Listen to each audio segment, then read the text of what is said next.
कौमी असम्बली के 8, पंजाब असम्बली के 3 हल्कों में ज़िमनी इंतखाबात। पोलिंग के बाद वोटों की गिनती, गैर सरकारी गैर हतमी नताइज की आमद। 8 में से 7 कौमी हल्कों में चेयरमैन पीटीआई इमरान खान खुद उम्मीदवार। 6 हल्कों में इमरान खान की हरीफ उम्मीदवारों पर बरतरी। 4 सदा, मर्दान, पेशावर, फैसलाबाद, ननकाना और कोरंगी से कौमी असम्बली के हल्के शामिल। NA 237 मलीर में पीपल्स पार्टी के अब्दुल हकीम बलोच की इमरान खान पर बरतरी। NA 157 मुल्तान में PDM के अली मूसा गेलानी कामयाब। PTI की मेहरबानो कुरैशी का दूसरा नंबर।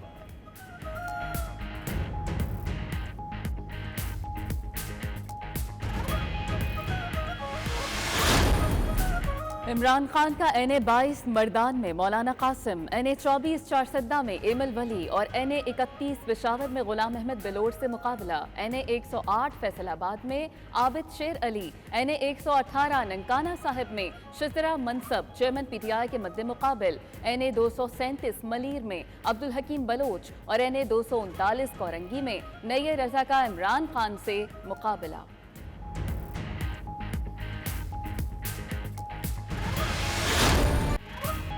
पंजाब असम्बली के 3 हल्कों में भी कांटे के मुकाबले। PP 139 शेखुपुरा में नून लीग के इफ्तिखार भंगू की PTI के मियां अबू बकर पर बरतरी।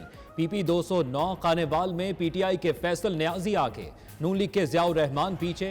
PP 241 बहावन लगन में PTI के मुजफ्फर आवान को नून लीग के अमानुल्लाह बाजवा पर बरतरी हासिल।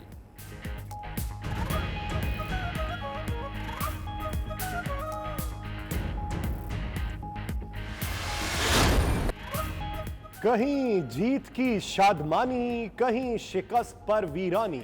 ज़िमनी इंतखाबात में अब तक के गैर हतमी नताइज से कई हल्कों में सूरत हाल वाज़े। फैसलाबाद में NA 108 में इमरान खान की वाज़े बरतरी पर कारकुनों का जश्न। PTI रहनुमा फरूख हबीब का कारकुनों के साथ भंगड़ा। पेशावर में PTI के इंतखाबी दफ्तर में जश्न और आतिशबाजी।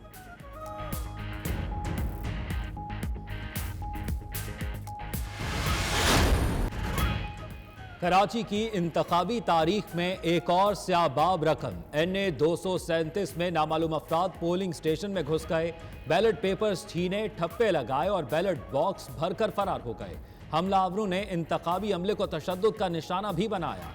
SSP मलीर का पोलिंग स्टेशन का दौरा, कहते हैं मुलव्वस अफराद के खिलाफ सख्त कार्रवाई होगी। इलेक्शन कमीशन का प्रिजाइडिंग ऑफिसरों के बैलेट पेपर्स पर ठप्पे लगाने का नोटिस। डिस्ट्रिक्ट रिटर्निंग ऑफिसर और रिटर्निंग ऑफिसर मलीर से रिपोर्ट तलब।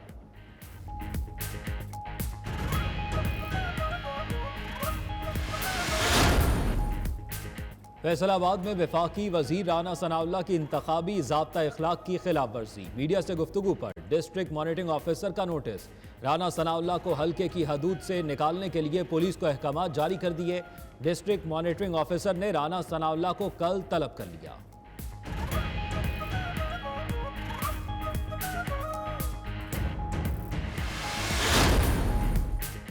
कौमी और सूबाई असम्बली के ज़िमनी इलेक्शन में पोलिंग मजमूई तौर पर पुरअमन माहौल में हुई। तर्जुमान इलेक्शन कमीशन के मुताबिक मरकजी कंट्रोल रूम को 15 शिकायत मौसूल हुई जो लड़ाई झगड़े से मुतल्लिक थीं।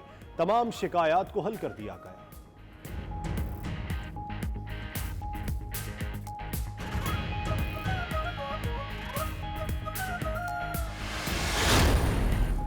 PTI रहनुमा फवाद चौधरी कहते हैं कि कौम ने एक बार फिर इमरान खान को अपनी उम्मीदों का महवर साबित किया। तमाम निशस्तों पर इमरान खान की वाज़े बरतरी है। हुकूमत अवामी ख्वाहिश का एहतराम और फौरी आम इंतखाबात का ऐलान करे। हुकूमत से इलेक्शन के फ्रेमवर्क पर गुफ्तगू के लिए तैयार हैं। हम्माद अजहर बोले कि हुकूमत को साजिश से मुसल्लत किया गया, आज इन पर अदम एतमाद हुआ। असद उमर ने कहा, इलेक्शन कमीशन गैर जानिबदार नहीं, बेज़ाब्तियों की इतलात मिली। फरूख हबीब का फैसलाबाद की वोटर लिस्टों में तब्दीली का इल्जाम। इलेक्शन कमीशन ने PTI रहनुमाओं के इल्जामात को मुस्तरद कर दिया।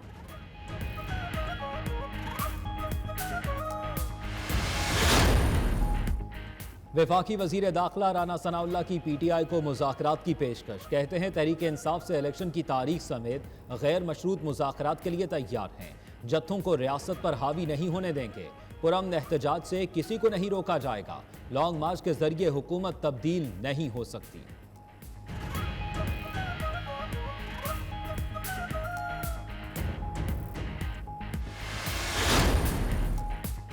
शेख रशीद अहमद को 7 दिन में लाल हवेली खाली करने का हुक्म। मतरूका वक्फ इमलाक बोर्ड ने कब्जा लेने के लिए पुलिस से मुआवनत तलब कर ली।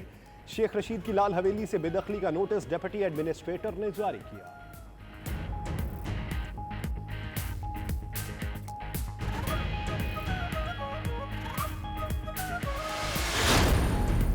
पीटीआई के सेनेटर आजम स्वाति का मजीद एक रोजा जिस्मानी रिमांड। ड्यूटी मजिस्ट्रेट का आजम स्वाति को दोबारा एफआईए के हवाले करने का हुक्म। मुल्जिम आजम स्वाति को कल दोबारा पेश करने का हुक्म भी दिया। दौरान समाअत बाबर अवान की जानिब से आजम स्वाति पर तशद्दुद का इल्जाम लगाया गया।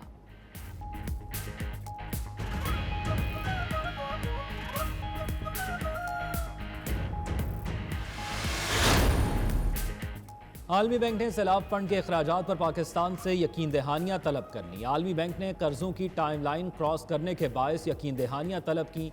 वजीर खजाना इसहाक डार को आगाह कर दिया गया। वर्ल्ड बैंक की सैलाब ज़दगान की बहाली के मंसूबों की थर्ड पार्टी तकमीली निगरानी की भी तजवीज़।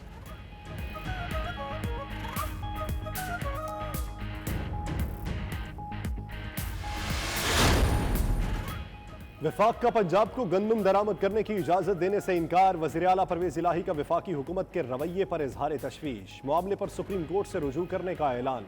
कहा वफाक ने सिंध को 2 लाख टन गंदम दी, पंजाब ने दरामद की इजाजत मांगी तो इनकार कर दिया।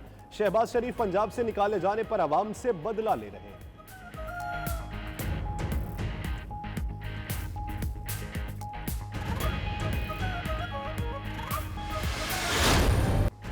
हुकूमत का 31 अक्टूबर तक पेट्रोलियम कीमतें बरकरार रखने का फैसला। पेट्रोल की कीमत 224 रुपए 80 पैसे, हाई स्पीड डीजल की 235 रुपए 30 पैसे फी लीटर बरकरार। मिट्टी के तेल की कीमत 191 रुपए 83 पैसे, लाइट डीजल 186 रुपए 50 पैसे फी लीटर रहेगी। वजीर खजाना इसहाक डार कहते हैं कि वजीर आजम की मुशावरत से पेट्रोलियम मसनूआत की कीमतों में कोई रद्द-ओ-बदल नहीं किया गया।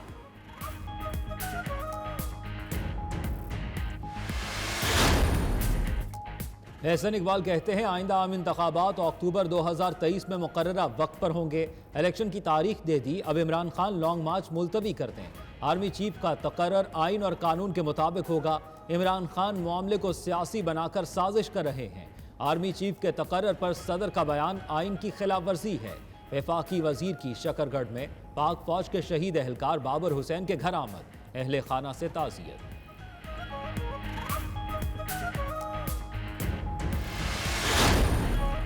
शाहीन अफरीदी और फखर जमान ने T20 वर्ल्ड कप के लिए ऑस्ट्रेलिया में कौमी टीम को ज्वाइन कर लिया। होटल पहुंचने पर सकलैन मुश्ताक ने दोनों का इस्तकबाल किया।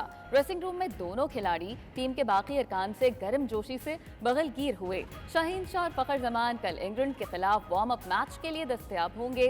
T20 वर्ल्ड कप में पाकिस्तान अपना पहला मैच 23 अक्टूबर को रिवायती हरीफ भारत के खिलाफ खेलेगा।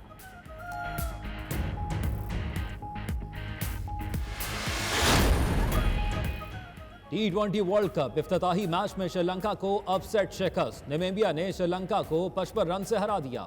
164 रन के हदफ के ताक़ुब में श्रीलंका की टीम सिर्फ 108 रन बना सकी। 7 खिलाड़ी डबल फिगर में भी दाखिल न हुए। दूसरे मैच में नीदरलैंड्स ने मुत्तहिदा अरब अमारात को 3 विकेटों से हराया। नीदरलैंड्स ने 112 रन का हदफ आखिरी ओवर में हासिल किया।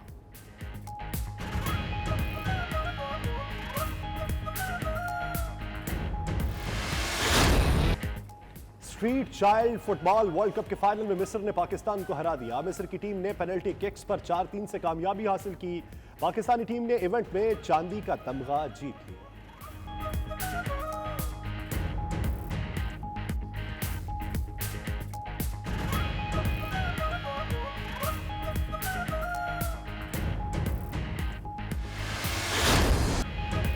और सस्पेंस और एक्शन से भरपूर फिल्म बार फाइट का ट्रेलर जारी कर दिया गया। ये फिल्म नवंबर को रिलीज की जाएगी।